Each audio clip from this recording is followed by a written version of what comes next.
I'm going to analyze this game really quickly. His opponent played d4.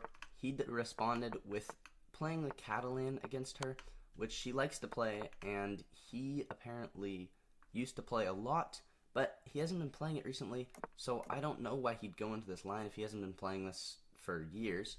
Apparently before she was born, he was playing this, and it was the line he was talking about with jumping his knight into the center.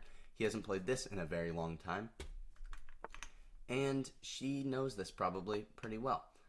He plays f5, and the idea is that white has to push this pawn to attack the knight. I don't know any of this. This is all Levi Rosman talking, but I'm just showing you a recap that is quicker than his because his is 30 minutes and this is a 10-minute video. H4 now is a very bad move. Hikaru hated this move very much. He didn't explain the reason between like the F2 to F3 reason, but that is the whole reason that you want to kick this out, and now you can't play it because that completely weakens your king. And Levi had some chances here. He was doing a lot better because in this position, he actually can play king up, slide his rook over, and attack. Although he thought it was too slow and he wanted to develop his pieces, he decided to bring his bishop here, which really doesn't develop a piece. Like, it was already developed. He said the move he wanted to play was here because it's more findable than king here, but I mean, they're both very findable. This one allows both the pieces to get over. You go here, you move your bishop somewhere, and you bring your queen in. I don't know. You push your pawns. But, like, it is a classical game, so going for an attack like this is very slow, and it could be very scary. But he doesn't play it, and now he developed his queen, and pretty much all of his attack is gone. It's pretty much equal. He still has ideas in the long term to go for on that each file, but, like, he goes here, which is not a bad move, but after pawn forwards, he didn't see, he didn't see that there was a pawn attacking his queen in a minute, so he knew that g4 was possible, but after takes, he played b6, which is a very bad move. If he calculated it just for a little bit longer, he would have seen that here, and then here is very, very bad, because after push, Gotham pushes, which he's attacking a bishop, but he got danger leveled, and now his queen is attacked, and he knew he was losing the game from here. It just went downhill. He gets his rook attacked by this bishop. He has to move it. That kind of wastes his tempo because the rook isn't any better here. Bishop drops back, knight jumps in, bishop comes in check, and white is just completely dominating here. The pieces are so much better. The queen can jump in, like something like queen here or something, although the king is now on g7. But Gotham, after this, really had no chances in this game. There's just so much time in the classical games. This pawn got so far. When this pawn got to d7, I just stopped watching the stream because I knew he was completely losing.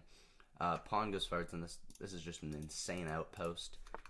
He could take, but then there's two passers, which are absurdly good. Now we have rook takes for the knight. So he did trade a knight for a rook, which is not terrible. However, when the queen comes in, he's absolutely getting destroyed. The rook tries to defend here, but it's worthless because after he just takes, he loses this, gets a bishop drops back onto this amazing outpost.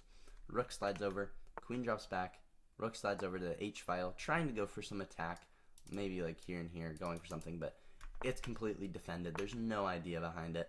We have just the white pieces jumping to the position, and this gonna trade off the rooks. There's literally nothing that Levi can do. This side is completely guarded. Maybe queen here, but it really doesn't do anything. After queen there, knight drops back, completely defending, and white can just run away. We have a rook jumping into the middle of the board, and now an amazing checkmate by his opponent, just letting this bishop hang. If you take it, well, no, sorry, you're in check. Now letting the bishop hang, attacking the rook, forcing you to take it. When you take it, there's check, king goes here. You just take all the pieces and actually checkmate very, very quickly.